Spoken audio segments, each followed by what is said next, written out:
تو وہ حلب میں شراب عام چلا کرتی تھی. سیدنا صدیق رضی اللہ تعالیٰ عنہ کہتے ہیں میں نے زمانہ جہالیت میں کبھی شراب نہیں پی. لوگوں نے پوچھا یہ کیا ہو کیسے ہو سکتا ہے تم نے شراب نہیں پی؟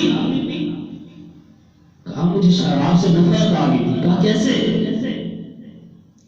فرمانے لگے کہ ایک بار میں جا رہا تھا, ایک بار خاندانی شخص عہدیدار شخص اس نے شراب پی ہوئی تھی اور گندگی کے پر پڑا ہوا تھا اور کہنا تھا اور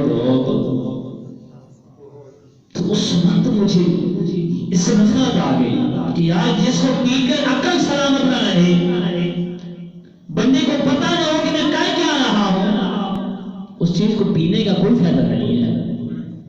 فرماتے میں نے زندگی میں شراب نہیں. اللہ اکبر. آج ہمارے معاشرے میں شراب بڑی عائد ہو چکی, عام ہو چکی. ہم مسلمان جو اپنے آپ کو مسلمان کہتے ہیں کہاں کو جا رہے ہیں؟ کیا ضرورت ہے شراب پینے کی؟ یاد ہے جس کو اللہ اس کا حرام قرار دے تو وہ کبھی جائز نہیں ہو سکتی, پھر اسے کبھی کوئی فائدہ نہیں ہو سکتا. آپ دودھ کو لے لیں, جائز ہے نا, شریعت نے حلال کرا دیا, لیکن کبھی غور کیجیے یہ بنتا کہاں سے آتا ہے؟